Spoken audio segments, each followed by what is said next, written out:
Welcome to the Fighting on Film podcast, the podcast all about classic and obscure war movies, from the Normandy landings to the days of chivalry and swords. If it's been captured on film, we're going to try and cover it. I'm Robbie of RM Military History. I'm Matthew Moss of Historical Firearms and the Armourer's Bench.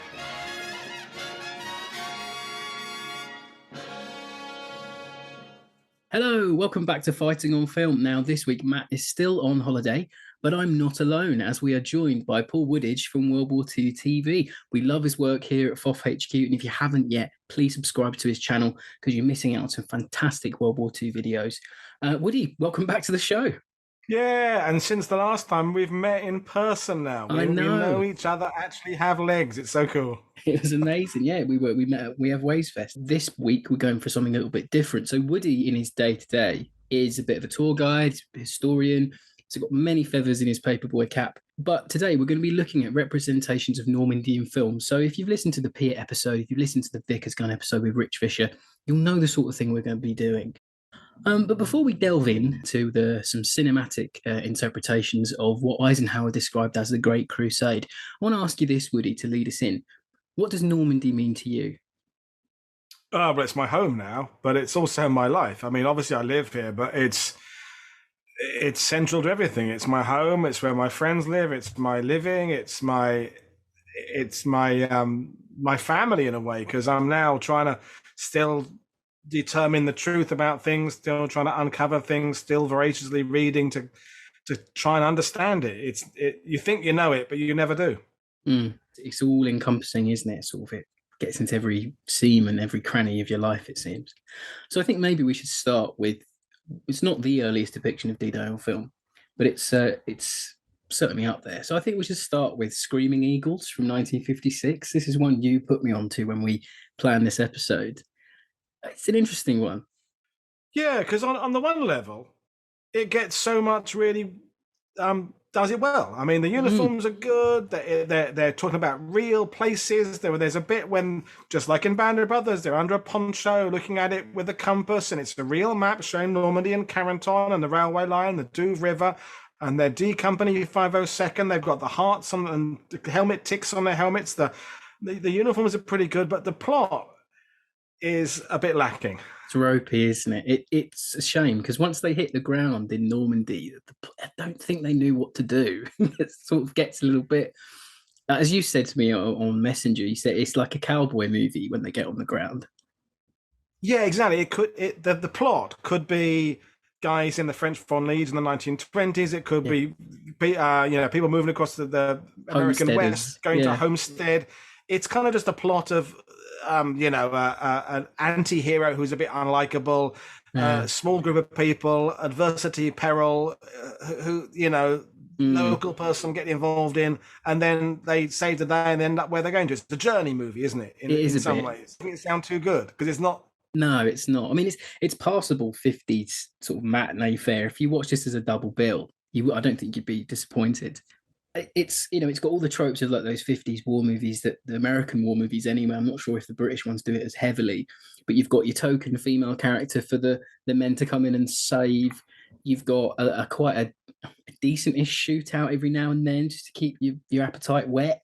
But as terms of saying anything deep about what's happening, it's not really that sort of movie. It's very much like a popcorn flick of its day, I think.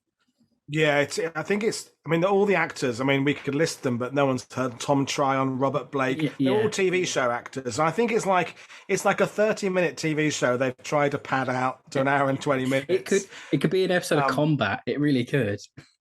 Yeah, but at the same time, I think it has inspired things further on. There are definitely some scenes in there and their movement through Normandy that you kind of think, did some of the Band of Brothers screenwriters see some of that? Because I don't know, they must have looked at all the source material there was of how has the 101st Airborne been portrayed on screen, and it's easy to find online. And I wonder whether they just took a few things from it, a few nods here and there, but ultimately it's not really one to kind of seek out on restored Blu-ray. Not really.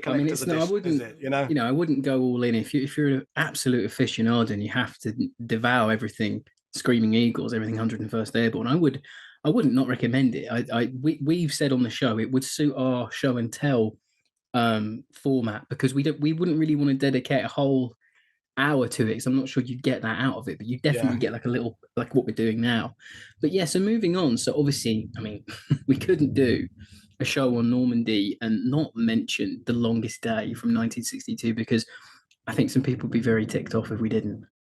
Yeah, well, you said it yourself. You quoted me in a messenger. I'm quoting you in messenger, and I think you summed it up completely. The looking forward to watching it is Yeah, better than actually watching it. You kind of think, "Oh, I'll watch The Longest Day," and then you watch it, and the bits that are good get further apart the more times you watch it, and it you feels get the that kind way. of that. Yeah, okay, this guy. You really forget how long some of the in between scenes go on, and you Yeah. go, "Yeah, there's a good bit coming, but when are we going to get to the good bit?" It does feel that way. It's like the longest film in some cases, but it's Yeah. this grand epic. I mean, you can't knock it for what it's trying to do in 1962. You're pulling all these big stars. I mean, it's like the Avengers ensemble of its day. John Wayne, Kenneth Moore, Richard Burton, Richard Todd, all these powerhouses of the time. But then I feel like you miss, because of all these people they're cramming in. They have to give loads of screen time to everyone every five Yeah. 10 minutes. It jumps around a lot. There's some plot lines you could just rip out of there and it would become a much tighter film. But then there are these beautifully orchestrated set pieces within there, like the Omaha Beach scene. I watched these scenes back to back today when I was preparing for this show, and I watched the Saving Private Ryan scene, the first 10 minutes, and then I watched the Omaha Beach scene in Longest Day, and I thought actually there's a lot of mirroring here. There's a lot of the Yeah. sequences where the landing craft are coming in. Dude, that's pretty much shot for shot of the start. I mean, I know there's only so many ways you can shoot landing craft coming into a beachhead, and they're obviously going off of stock footage as well. But there's a lot of overlap there, and there's such a grand scene of all these men coming off the beach. You know, it's all extras. There's no trickery, I don't think, anywhere. And then for me, I don't know how you feel. I hope you feel the same way. But the French Commando assault on Ouistreham is just one of the best Just tracking brilliant. shots in Yeah. cinema. It has to be. It's Yeah. just, Yeah. yeah. It's better when it goes wide. When it goes big, it's when it takes Yeah. the camera away from doing close-ups of the, hey, we've got Richard Burton, let's use Richard Burton. Hey, we've got Robert Mitchum, Kurt Jurgens, whatever it be. It's a much better movie for it. And the memorable scenes to me are the ones where you're watching all the extras more than you're watching the stars, because they go True. wide. And so the commando attack, some of the bits in Omaha Beach, the landing of the gliders at Pegasus Bridge, I think is an amazing sequence. Yeah. For all its little bits of obvious models here and there, it's thrilling. The gliders landing is done really well. But I think that's my thing. You asked me about the fact I live in Normandy. I don't see, when you go from beach to beach to locale, you really get a sense of where you are. There's no sense that, hey, Utah Beach has floods behind it, Omaha Beach has the bluffs, Sword has houses, Juneau has it. It's just beaches, and they spend too much time sort of zooming in on the stars, reminding you, hey, it's Henry Fonda. We've paid for Henry Fonda, folks. Let's have Henry Fonda walk up the beach. And I know obviously that's also connected with the fact they probably haven't got the extras for all the shots. So they have to bring it in tight for when the extras are not there. But I feel you don't get any sense of the varying geography of the landing beaches. And it's because it was filmed all over the place, filmed in Ile de Ré down in kind of beyond Brittany, and bits in Normandy, bits in the studio, bits here, there, bits. And it doesn't feel very Normandy, except for the scenes when it does suddenly feel very Normandy, like Santa Mary Glees, when it obviously was filmed on location, when it does feel Normandy. So it's very much a mixed bag, and I think I'm with you. If they re-edited it into a tight 90 minutes, or added some new scenes, it could be really good. But a lot of it is just a bit. Yeah, it can great, not great, that's the wrong word, but it can just feel a bit laborious. It feels like it's just edging along, does you mean, to the next big star. It's like, oh, we've forgotten we've got John Wayne. Quick, go back to see him. Don't forget we've got these people. It does feel that way. But then I think for representing the campaign on screen, obviously it's really important. It's one people always, put a pin in when you're talking about D-Day on film. But then you've got things that don't have any other real cinematic representation. Operation Coup de Main, where the Pegasus Bridge is taken, that's the only time as of to date of recording that someone's tried to replicate that on screen. So There was a lot of things in there that are important. And who doesn't like watching Richard Todd? And that story of him obviously being there as well. It's lovely. It's got these lovely connections. But as a movie on the whole, I mean, maybe we'll save it for when we actually do a full review of it. Yeah, something. Yeah, you said it. I mean, Bridge Too Far, for example, it only, when you think about it, only breaks down like 6 or 7 different groups of characters. Longest Day is like, it's trying to juggle 20, 30 different locations and actors. And the fact that it does manage to keep you going, you don't really get lost. I think, I mean, obviously, it's been a long time since I watched it the first time, and I can't kind of replicate that first viewing. But I never feel I'm kind of, so where is it? Where are we now? Who are we on now? It manages to keep all those plates spinning quite well. Given it's doing the German side, the French side, the British side, famously not doing the Canadian side at all, and the American side. But it does keep all those plates spinning. But at the end of the day, I think it's showing its age now. It is what? It's 60 years old now. It's in an anniversary year, I think, actually, too. So it must be 60 because if I'm born in 60, 60 years, yeah. 60 years this year. Yeah, wow. So it's showing its age. A little bit. But it's a classic as well. And there's a lot to go. And it's, the scenes seem a bit sort of cliched now, but maybe it's the film that started some of the cliches. Could be. And some of the tropes we now know, the kind of comedy character, serious character. I've always felt that as a Brit, that the Brits are kind of in it for comedy value a bit, whereas the Americans are the earnest ones doing the actual fighting and dying. And Kenneth More is showing to be more of a comical character. Sean Connery is more of a comedy character. Michael Medwin, Raymond Wattis, they're all there to kind of get a laugh. Whereas it does seem to me, Henry Fonda's not trying to get a laugh. John Wayne's not in there to do a lot one-liner then move on. They're the ones about you get those bodies cut down kind of stuff. So I think the British director Ken Anakin didn't get as much of a voice as the American directors in the kind of the edit and the cut. But anyway, we could. And it's based off an American book, isn't it, as well? So that's another issue. True. On the balance, it's good, but yeah, it's good, but it's also bad. I mean, that's subjective, exactly. Isn't it? Yeah. I'm sure there's people who are going to hold it up as some oracle, but that's movies for you. So moving on, I think we seem to be going in a little bit of chronological order. So the next movie we've chosen, and this is a bit of a departure. Now, this one is a little bit more of a what if type scenario, but it's no less important within the way we sort of maybe represent it on screen. So 36 Hours from 1964, 2 years after Longest Day. And this one, I mean, Woody, do you want to talk us through this one? I've always loved it, and it's James Garner, Eve Marie Saint, and it's right. It's a what if about an officer who is a bigot. He is bigoted. He has the plans of the Overlord invasion, and he's in Lisbon. He gets captured by the Germans, and they want to find out from him where the invasion is coming. And then beyond that, it's a fictitious story. But what I love about it is, James Garner is always just so watchable and so good and so likable and convincing and brilliant. But also, think of when it was made, mid-60s. Germans in war films up to then were either just nincompoops. Think of Colditz, the guards in Colditz, or they are fanatical SS, evil, murdery type people. The main character in 36 Hours, the German, played by Rod Taylor, the always underrated Rod Taylor, Australian actor, who is, for my money, one of the most underrated, underappreciated leading men of the 60s, is an intelligent German. And I think we're used now with Inglourious Basterds, which of course Rod Taylor was in as Churchill, to have very intelligent German characters on screen. But I think in the 60s they were there. Think of Screaming Eagles we just reviewed a minute ago. The Germans in that are basically faceless, running about in mixed up uniforms, First World War helmets, apart from the one German who's in the homestead, who's kind of a character, but he's not very fleshed out. In 36 Hours, Rod Taylor's character and the other one, Werner Peters, the bad German, they've got depth. They've got real character development, which is such an unlikely thing when you consider, we were talking about watching Sea of Sand, Steel Bayonet was on recently. The Germans in those kind of movies, the British movies, they're like stormtroopers in Star Wars, aren't they? They're like Indians in Westerns. Yeah.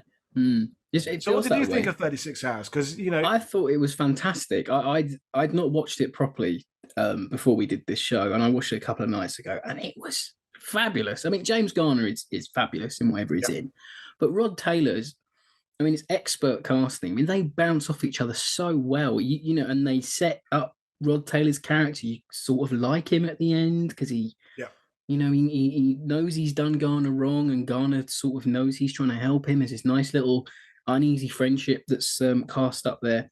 But it's a really, as you say, it's a really interesting portrayal of German officers or just Germans in war movie cinema at the time, because you know they have feelings, they have dreams, that they, you know, even the way that when Taylor's talking about the Reich and the evil Nazi doctor is posing as a man called Otto Schultz in the room, and he's like, "Oh yeah, and when we lost the war, the German populace rised up and they killed all the officers, and it was like amazing." And he's saying it to get a rise out of Schultz because he knows he's the fanatical Nazi in the room, and Rod Taylor's not really. He's just trying to do a job. But it is this really, I think after they learn, spoilers, but after they learn about the plot, where the landings are going to happen in Normandy, after that happens, I feel the plot sort of tails off a little bit and they don't know where to go. So it becomes a sort of escape movie. The last 20 minutes takes the shine off what had been a brilliant movie up to then, Agreed. but they have to conclude it somehow. But for me, as you know, you brought me on as the guy who lives in Normandy, who is the supposed historian thing, is that when you're portraying the invasion of Normandy, what you've got to get across is that actually part of that victory, maybe nearly all of that victory, because of the achieving of complete tactical surprise on the morning of June the 6th. And that's what 36 Hours does. It shows you the vulnerability of the fact that if any point up to D-Day, the Germans had found out where the invasion was going to go, like a week before, not the morning of D-Day, it's too late, but a week earlier, for example, and they can start moving tank divisions about, moving air units about, squadrons. It's a potential game changer. And I think that's why, although it doesn't depict the Normandy landings at all, it just mentions them obliquely because the Germans are trying to find out where they're coming. It gets across the importance of the build-up to D-Day, that build-up and how Fortitude and Bodyguard are all running at the same time. And the what if it presents is a plausible what if. It's not. It doesn't go beyond what we know. Lisbon was a place where spies from both sides are moving around. It's not implausible they could have captured an American officer who knew the plans. It was remade, by the way, in the 80s with Corbin Berenson from, was he in ER or one of those? Okay. Yeah. One of those medical shows, and the remake was awful. They took all that was good about it and just made it awful. And there was a motorbike escape in the remake. Does the DVD cover on it say something like they tried to they tried to steal his mind, she tried to steal his body or something? Something like that. Something really Joanna cheesy. Pakula is in it from Gorky Park and Escape from Sobibor, and it reminds you, when you see the remake, it's that reminder of how good the original was, how great James Garner was, and despite the ending, they don't quite know, as you say, where to go with it. And then you have what's his name comes in, who was the guard in Hogan's Hero. Gosh, I forget the guy's name now. He plays a character called Ernst, I think. Yeah, but it's kind of an early version of the character he plays in Hogan's Hero, almost the kind of the friendly fat German who he's a border guard or something, isn't he? Border guard, but. Yeah. If you haven't seen it, folks, I'm talking on the FOF show, taking it over myself. It's definitely it's a brilliant thriller. Anyway, it is. It's good. It's very fantastic. Good. It brings up the Holocaust comes into it as well. Yes. That comes into the story as well. We don't give too much away, but it is a really, really good, thorough examination of the vulnerability of Overlord. And I think for that's why I wanted to include it in this, even though it doesn't portray the landings on screen. It portrays that importance of keeping it all secret. Yeah, I think you're right there, and I think it's something even now. Like it reminded me a little bit of there's a Stephen King novel. I can't remember the exact the numbers of this title, but it's the Stephen King book about the guy that goes back in time and he tries to stop JFK being killed, and every time he goes back, something goes against him.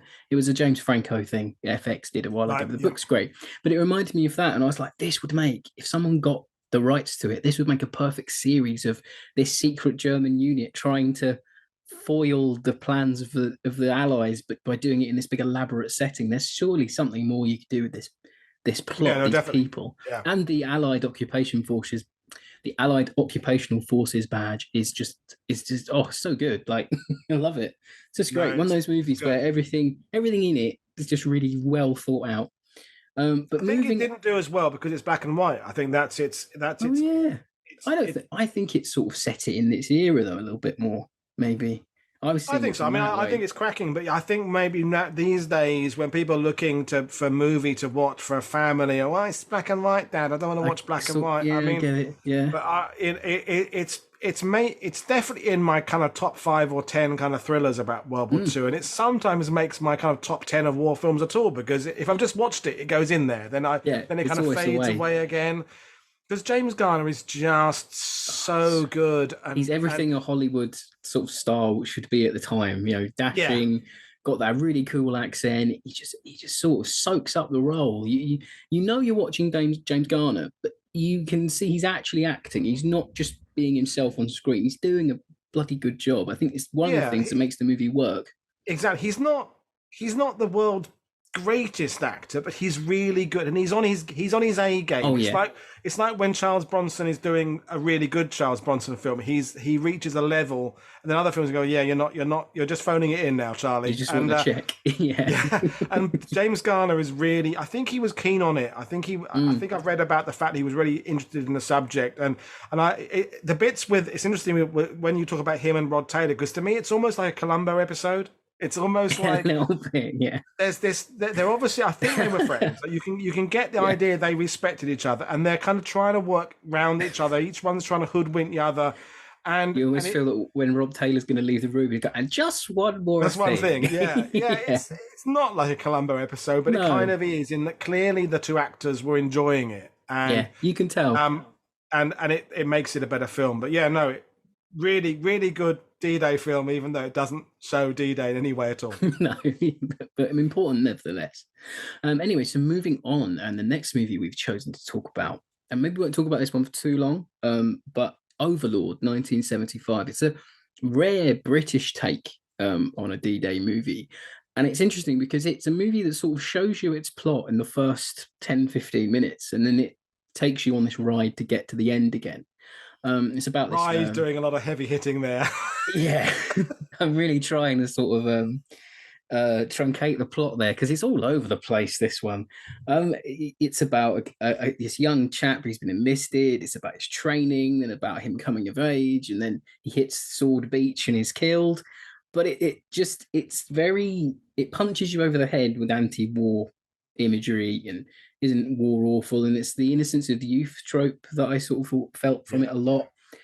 But in the end, it sort of tries to do a little bit of a landing section, and there's some nice editing going on. But I don't think it's not the best war movie, but it's a good anti-war movie. I think that's probably where I'm going to on that one. No, definitely. I mean, it's got echoes of the film If, Malcolm McDowell, the school one with the Brendan Gunn, Lindsay Anderson. Now you say that. It's got that kind of youth going awry, youth coming of age. But I mean, it portrays D-Day, but like in a blink and you miss it. Yeah. But I have to say, the cutting in between the original footage from the Imperial War Museum, because it had the backing of the Imperial War Museum, didn't it? It was kind of co-released with them. Is really well done. The soundtrack is quite good, but to me, it's just trying. I think it was. I'm quoting. I think it was. Oliver Stone said, "A good movie is not a good war movie is not an anti-war or a pro-war movie. It's just a war movie, and a good war movie is anti-war." By default, if you do it well enough, I think it was Oliver Stone. I think it's trying too hard to hit you over the head repeatedly with a frying pan with "War is bad" written on it in crayon. Because when you see the trailer of that one, I think Talking Pictures had it on a while back, and I thought, oh wow, this is great. Like, guy gets conscripted, gets to hit Sword Beach. I was like, is this going to be like From the City, From the Plough? Is this going to be like that? But no, it's painfully obvious in the first 10 minutes it's not, and that's a shame. But as we said, a rare representation of a just British D-Day movie. And I think at the time it would have brought Imperial War Museum footage to an audience that wouldn't have seen it for a long time. We're in an era now where people are putting clips on all the time. We have the Imperial War Museum website, and let's not get into the rights of their use of their footage and everything, that debate. But the fact is, I think in mid-70s when it came out, your average cinema goer had kind of forgotten that there had been this archive of footage taken. And I think it was a good way of of getting that on screen. But yeah, the plot and the Mm.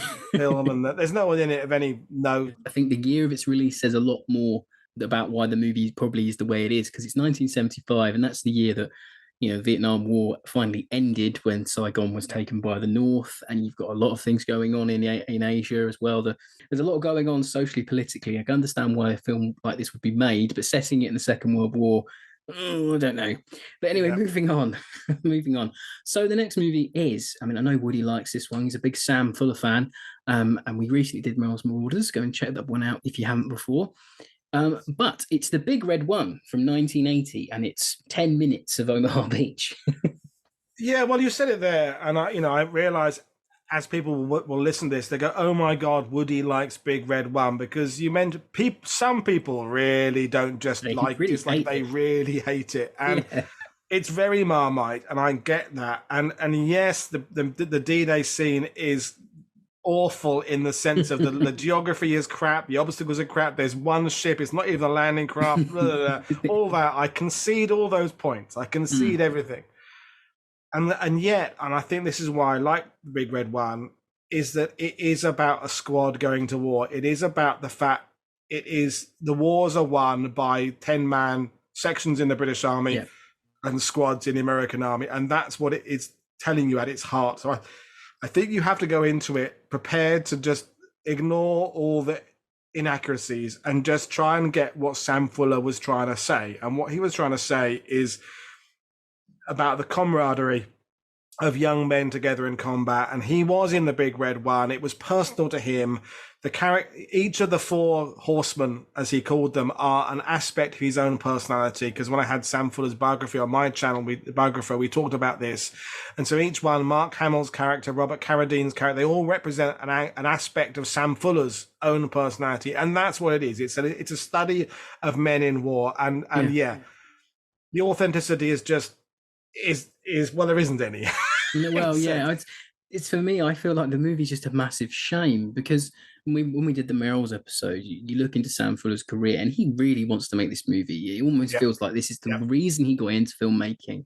He obviously films the footage at Frankenau, is affected by that, and then he filmed some Korean War movies in the 50s. He does Merrill's Marauders. He does Merrill's Marauders under the pretense that Jack Warner will allow him to do Big Red One with Warner Brothers with a big, nice budget. Doesn't come about. And then in the late 70s, he independently produces it, and it comes out the way it does. There's things missing. The editing wasn't fantastic, if I remember off the top of my head. At the time, it's re-released in Cannes, in the Cannes Film Festival in 2004 as the reconstruction. Much better received. People sort of know now what he was going for. And I just think it's a shame, because if the industry had allowed Sam Fuller the budget, he would have made the movie he wanted to make, and he's just trying to make the film he can on the budget he's managed to get scratched together. And it's a huge shame. And I think he's also living in the past a little bit as well, casting Lee Marvin. It's not the 60s anymore. You could have got someone else, but then with the budget you have, who could you get? It's one of the few Mark Hamill movies that isn't Star Wars off the top of your head. Pretty much, it's a really interesting movie, and I always feel like it's just grasping for something it can't have. But the scenes when it wants to hit hard, it can. But it's a shame that he just didn't have more money to get the Omaha Beach sequence that I think he would have wanted. Obviously, being on the beach himself. You're right. Lee Marvin's too old, but at the same time, I can't see anybody else doing that role. Sam Fuller needed to have someone who, like him, had been through the war. We all know Lee Marvin had been there, done it, Saipan. That's very fair. I can't see Sam Fuller trusting a typical 1980s actor who else would have been, I don't know. I'm trying to think of someone who'd have been big enough. Harrison Ford, maybe. De Niro, maybe. De Niro. I can't see him trusting anybody like that to take his idea that was clearly, as you said yourself, his personal ambition, and it had to be Lee Marvin. Actually, the fact he's too old doesn't bother me, because I think I see beyond it. I see the fact there's a guy who knew how to lead men in combat, and the way he handles the weapon and stuff. And if you ever dissect the Big Red One properly, I mean, we should try and get Mark Hamill on first. But that's the dream, isn't it?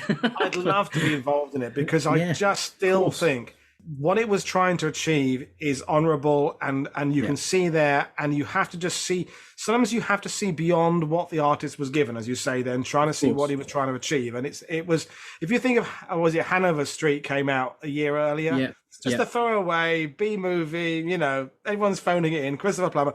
Big Red One was trying to say something, and for that alone, it deserves our credit and our reverence for what he was trying to say. There was a guy who went through World War II and wanted to make a statement about his experiences, and kind of did it. But as I say, as you said, without the budget, without the backing, and it was a compromise. And it's obvious on screen when you watch it, of the compromises made. It's obvious. Massively. He didn't want to be filming it all in Israel, I think, is where he filmed it. He didn't want to be just resorting to using one boat on Omaha Beach. And at essence, it works. But I think you get the gist. And the more you learn about Sam Fuller, the more you read about his past, you can get why he made the movie the way he did. But I think that we'll leave that there for more another day, because I'd love to dissect that one, because I do think it's unfairly treated.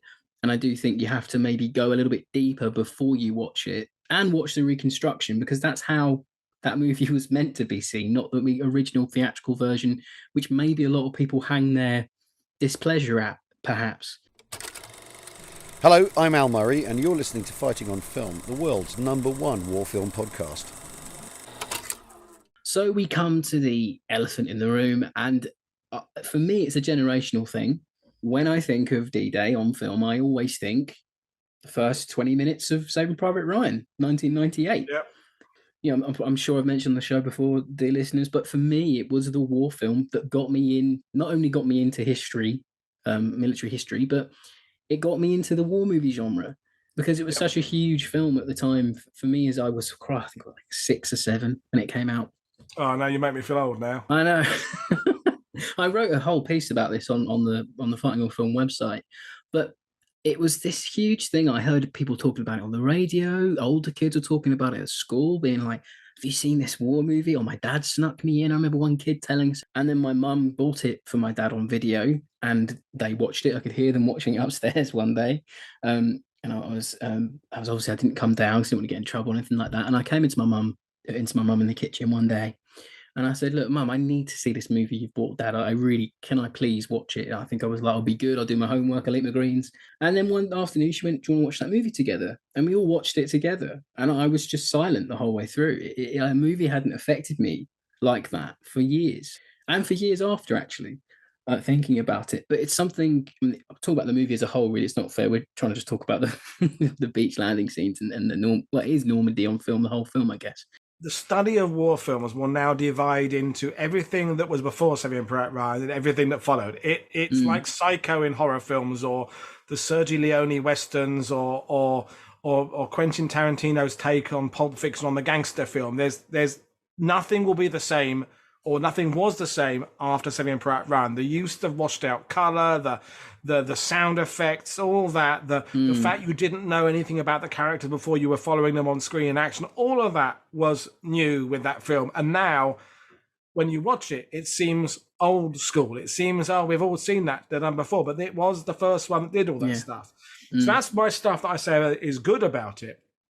For me, every time I watch it now, and I don't watch it very often, it is a case of diminishing returns. Each time I put it on, I'm afraid I like it a little bit less, and I don't quite know why. It's just, I think, that you're right. That we're separating the first 20 minutes and the rest of it. The first 20 minutes still has the same power it probably always did, although, as I just referenced, the use of color, the use of sound effects is less startling now because we've seen it so many times since. But the rest of the movie is just pants. It really is just, it's not pants. There's a lot of worse movies, but I just watch it and I go, I just see so many things I would do differently about it, and so many things I think that's a pity, and crowbarring this in and crowbarring everything they can into the plot. We need SS now. We need Mustangs. We need to have a radar station. We need to have a turncoat German who isn't with. We need to have. It's just. I think it tries too hard, but okay. No, I get critical. That. The first 20 minutes, I was watching it again today, and I watch it quite a lot actually. So I think, I just do. So I think it's a great piece of cinema. But there's always things I forget to notice. So there's a blink and you'll miss it. There's a Sherman tank in the background, even though Tom Hanks has just told that beach demolition guy that there's no tanks. And I'm thinking, well, hang on, he's only thinking in terms of his own sector. So he's not aware of perhaps he's not aware of more tanks down the line there. There's guys with breaching charges coming in. There's different, there's all different people with different kit they're carrying. It's all the minutiae that I really love about that scene, that not, unless you've got the budget, I don't think you can do half the time. And there's something that I do really enjoy about the movie is every single dollar that they put into that movie, you can see in that sequence. Oh yeah, definitely. And that's something I love about it. And obviously, you've got Dowdai in there. He's a great historical advisor. You know, I think there's not many films I've watched of his that I think are dodgy in terms of kit and equipment. Tom Hanks is this huge star even now, but you know, he was massive at the time. I mean, I know it caused a lot of controversy at the time for people saying that they wrote the British out of it. They don't even mention the Canadians at all. But it's an American movie for an American audience. I think you can forgive it for that. Whether we should forgive it for that now is different. Not too. What do you feel about that? I feel you're absolutely right. Except there's that line they have where they have a go at Montgomery, and that to me, if it wasn't for that line, I'd defend it completely. It's not about the Brits. It's the fact that a lost paratrooper who doesn't know where his own unit headquarters is talking to a lost ranger who doesn't know where much of his unit are, and they are able to be able to give an accurate understanding of what is happening 50 miles to the east in the British sector about Caen. It's like, you don't know where your own bloody, next ration box is coming from. True. You're not in a position to comment about the British. The British who are near Caen don't know what's going on with Caen. So it seems to me at some point, I had this conversation with Dale Dye myself in a pub in Bayeux. I said, why did you put that line? He said, well, I was just a military advisor. I didn't put that line in. But I said, that got through meeting after meeting. Where someone didn't say, isn't this just a little bit having it go at the British for no reason?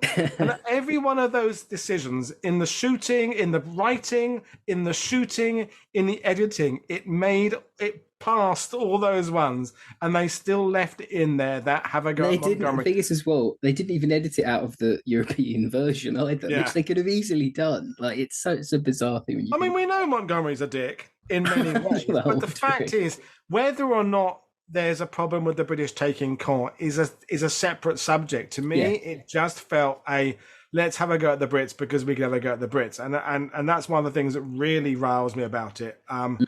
But, you're right about the fact they obviously let all the people who were bringing in vehicles, kit, guns to just bring their favourite stuff out. Because you can't imagine Spielberg, excuse me, lads, that's the Mark II SDK. They're letting people who know that crap come in and do it, the Ketton crowd, all that kind of stuff. There. Saying that now, like you're saying that, and then there's a bit near the end. I only re-noticed this I watched it a few months ago again. And there's the bit at the end where they're fighting in the town. Tom Hanks has got like a 30-round Thompson magazine pouch on like a sling. And that's like a really not rare piece of equipment, but it's just weird to see him use it. And I'm like, oh, that's really cool. And like, for the webbing people out there, that's really cool stuff to him to be wearing. And the D-Day, the jerkin thing he's wearing, the assault vest is really cool. There's just like there's lots of stuff in it isn't it? They didn't need to put in it. They put in it. And we went, oh, that's really good. There's lots of stuff. It scores. Compared to Big Red One, it's light and day between authenticity. It's what Fuller probably wanted to do. And probably Fuller knew that stuff himself. He probably could say that's the wrong mark, bayonet on that there. But that would have been great, wouldn't it? Watching that with Fuller. That'd have been something. I mean, but I bet Fuller would have just been angry all through it, going, "That's what I wanted to do that movie, you bastards." Bringing up the descendants of Jack Warner, going, "This is what he should have given me the money for." This is exactly what I tried to do 30 years ago, you wankers. I didn't want the Cadillac for doing Merrill's Marauders. I wanted budget for this. It's. But at the same time, I think, we can't discount how important that movie was, and without that there's no Band of Brothers, without that there's no Pacific, without that there's no Masters of the Air, without that there isn't all this renewed interest. Documentary channels, History Channel, probably I wouldn't be doing what I'm doing. The tour guide industry would not be where it is now. But that's something, again, as a Normandy resident, it is not Spielberg's fault at all that every person who goes to Omaha Beach who has seen Saving Private Ryan subconsciously or deliberately kind of runs that scene through in their head when they're standing there. And then we have as tour guides to explain, yeah, well, the reason he didn't put the houses in was because of this, and the reason they changed the angle of the bluffs. And yeah, I know that they chose the big bunkers. I guess it looks better on screen. Spielberg wasn't making that movie for it to be the standard of how Omaha Beach is perceived. Yeah. That's not his fault. But that's what's happened. And if ever I got a chance to meet Spielberg, I go, do you realize how much you have influenced daily and on a daily today, Robbie? I'm sure there were guides on that beach standing there today going, no, the movie did that because of. And that has happened every day, multiple times a day for the last 25 years. And that's I'd be that really annoying person who just stands there going, so where did Captain Miller and the boys land? Where did they go? Exactly. So I'd be that annoying person. So that was a little section there of Normandy movies and their depiction of Normandy on film. And I think after this little jingle, I've got some questions from our patrons for Woody.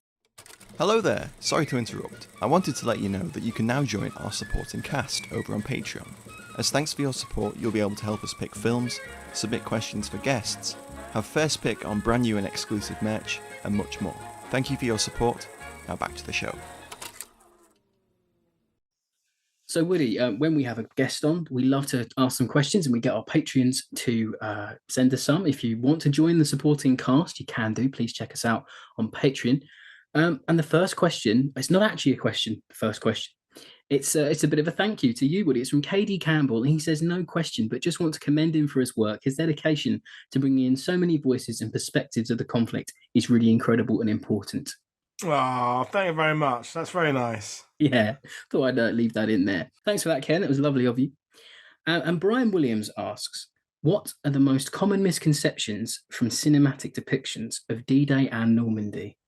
Well, I guess like with books, it's all about the first day. I mean, actually, what we didn't say is how relatively rarely D-Day is actually depicted on screen. The only movie we didn't really cover was D-Day, the 6th of June, which is just not even worth a mention other than the fact it's awful. And it's got Richard Todd in it, but other than that, yeah. Well, I've been a bit mean by calling the episode Normandy on film because most of the movies, apart from SBR and Screaming Eagles, sort of, they only depict the landings. They don't go into the actual campaign. It's been a bit mean. Well, that's my point.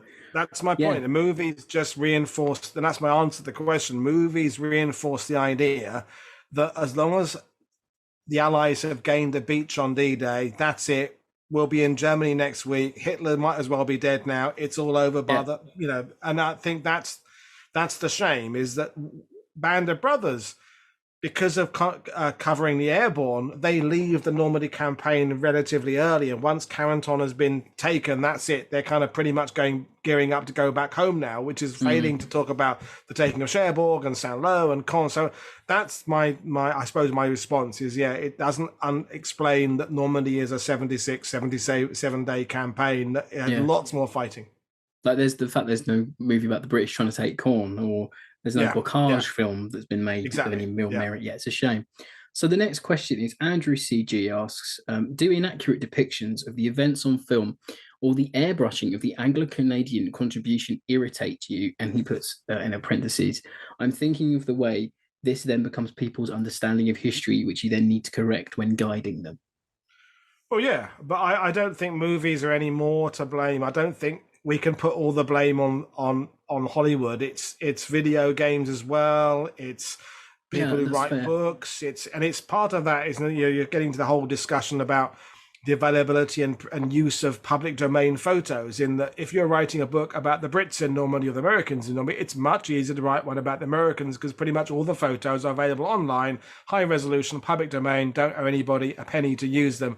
British, it gets into Imperial War Museum, the same with documentary making, the same with filmmaking, etc., etc., etc. So it's not, I think putting it all the blame on the movies is really unfair towards movie makers. It's everybody is part of the tour guides.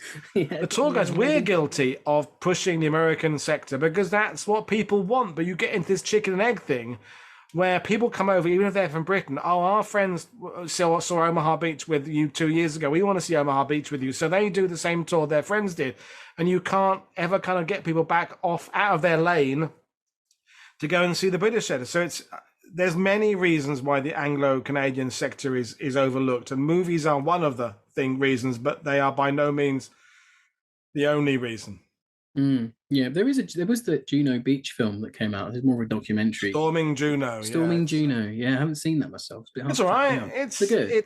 It's lacking in budget, and but yeah, it's actually it's better than the Big Red One in terms of its portrayal of D-Day. Fair enough. So that's just bashing the Big Red One. No bar, to be fair, but yeah. I mean. Anyway, so AD Bond, he asks, are there any Normandy battles that you would like to see covered in a movie? Well, yeah, you said one yourself, Hill 112 and the taking of Caen, the moving at the high ground there, I think would be good.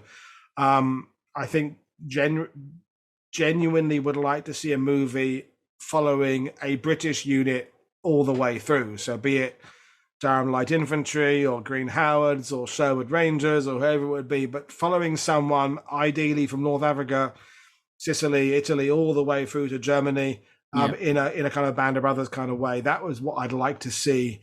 I think I'd like to see a good modern film talking about the effect of the war on the French, because I live here and I think the number of civilian losses is kind of forgotten about, and how difficult it is, the occupation. There are lots of great French movies made about the occupation, the complications, and the difficulties of day-to-day living, and the fact that Paris, is nearly starved out by mid-August, but not in English language. So something about that I think I'd like to see as well. But yeah, that would be good. Yes is the answer, AD. Yes, I would definitely like to see lots of films, and I've got lots of ideas. I mean, I always, just to add my quick 10 pence in, I always wonder why they haven't made Warriors for the Working Day, because I think that would be a fantastic film. Following that tank unit, that'd be brilliant. I thought maybe like James Holland's recent book would have maybe made that come around, but you never know. Well, I think they want it to happen. I think that's what James and others want, is that will become a movie, and that would be fantastic. Yeah, it'd be great, wouldn't it? Let's see. Let's wait on that one, yeah. And Matthew Moss, our very own host, who's not with us, he asked a question, and he says, of all the incredible individual personal stories from D-Day, which do you think should be adapted into a film?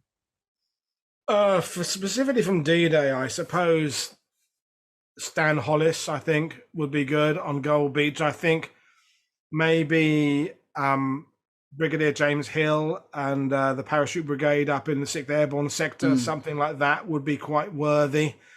Beyond that, I think maybe something about the command issues, getting the fleet across. Stephen Fisher would like that, but something about the marshalling, Ramsey, for example, just getting the fleet across, or someone lower in that, just the core mine sweeping would be a good, someone like that. Someone from that. There's lots of individual heroes who I think would be worth depicting on screen, but Stan Hollis kind of first comes to mind as a character that I think an audience would fall in love with him, because he's got that, not anti-hero, but he's kind of a bit clumsy and a bit, odd in his mannerisms, and a very distinct person I think an audience could really relate to. Yeah, Mackenzie Crook would have played a good Stan Hollis. Yeah. Well, you've thought about this, haven't you? Yeah. Yeah. Mackenzie Crook as Stan Hollis. Be good. Yeah, I can see it. Yeah. But it gave Wurzel Gummidge a good crack. I mean, he probably did all right. I think it's interesting that we say, like, because we are British. Woody lives in France, but it's interesting that we're saying we want more British depictions of this campaign on film. It's like we're crying out for them as we talk. But the last question is from Tom McCall. He says, "My question is about your work. Where is the most special place on the Normandy battlefield for you, and where do you wish more people would visit or have an interest in visiting?" Oh, well, it's always changing, really. I mean, depending on what I've just been looking at and following, really. But I think, without saying a specific place, it's that area, like 7 days in the campaign, the various battles for the beachhead, Tilly-sur-Seulles, Point 103, the Breville up in the British 6th Airborne Sector, the Rauray Ridge inland from Gold Beach, the Americans pushing inland towards beyond Carenton. So that pivotal time when the Allies have not quite got the beachhead they intended. The Germans are now thrusting up all their armor. It's all beginning to arrive now, and it's not in the balance in terms of our understanding of history now, looking back on it, but it felt in the balance at the time. And there was a domino effect, I think, that had the Germans thwarted the British and Americans and Canadians a few more times around June 11th, 12th, 13th, it could have easily changed the dynamic, not the end result. So that area there always intrigues me. But a single place, I mean, Combon Plain, where my great uncle was wounded, or fought and was wounded, kind of interests me. But it depends what I've been reading about. It changes all the time. There's no one place. Falaise Gap, I suppose, always draws me. I just love Moissy Ford. I love the I can't say that. I love the juxtaposition. I'm not even trying to say. I love the contradiction between the beauty of it being a little picnic site and the fact that there's a German army desperately trying to flee out of there, and that contradiction is really cool. Really striking, isn't it? And that's the thing about Normandy as well. When I visited, it was about 10 years ago now, but it's so striking how beautiful the countryside is, and it's really hard to imagine a very hard fought battle taking part anywhere there. Yeah, definitely. It's so picturesque. It's bizarre. I mean, I guess that's time, isn't it, as well? But sometimes it's really hard to just think, oh my gosh, this poor German army trying to retreat, and they've got typhoons and Spitfires and whatever coming at them. It boggles the mind. It does make you wonder whether Fritz and Karl, while they're retreating, whatever.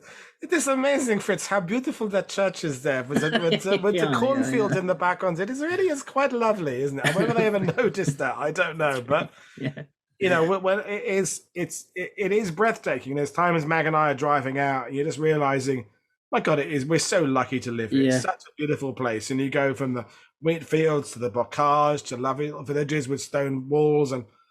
But I think it would have been very different in 44. Oh yeah, massively. And I think that brings us to the end of our chat, Woody. I mean, it's been fantastic talking to you again. We love having you on the show. I mean, I know there's a lot of movies that we know we want to get you back on for, to do a bit more of a deep analysis on when Matt's back. And thanks again to the patrons for asking the questions. I've really enjoyed this episode. Thanks for joining me, Woody.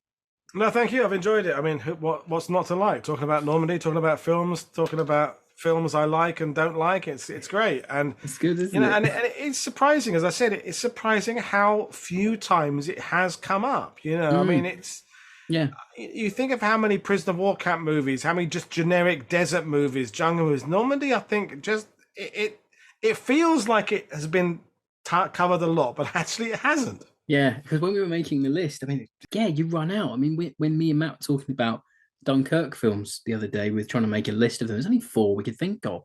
I'm sure there's more, but you always get these things like, hang on, why aren't there more movies about this campaign? Why aren't there more movies about that campaign? And then we were looking up Korean war movies, and the amount of just like 10 a penny, awful budgeted Korean battle films there are, it's just so bizarre. It's like, why are there loads of them? And then why are there not a lot of this? It's just, the industry's weird. I think that's what it is. I think it was just easier back then to do the kind of generic ones. Let's just set this one in a jungle, a desert, a field. And when you get to Normandy, I suppose the level of expectation is, I mean, there's a lot, Normandy, right? You're talking about, 1.5 million Allied soldiers came through Normandy. So there's a lot of people who'll be watching movies in the 50s, 60s. No, it wasn't like that. It didn't look like that. Whereas the desert movies were easy to film in Hollywood, weren't they? Or Wales, like 9 Men in like Wales? 9 Men, the beach. So there, people, a bit of sandy open ground is a bit of sandy open ground, isn't it? Whereas Normandy, you've got that. I was there. It wasn't like that. So you've got to have a bit of budget, haven't you? You've got to have a bit of budget to do Normandy. There's the message out there. If you're budgeting, that's true. It's probably better to start North Africa and then move to Normandy with your second or third epic. Or set it in the bocage. You just film it in a woods. No one will know. It's a lot easier. Think beyond the beach. I always, that's probably a good thing to end on. But anyway, Woody, thanks for joining us. And next week, that's my pleasure. And next week, I think Matt will be back. As always, you can follow the podcast on the various social medias. And check out fightingonfilm.com, where you can find the entire back catalogue of the podcast. And who knows, maybe you'll have a FOF binge and catch up from the very first episode until now. So until next time, bye-bye, everybody.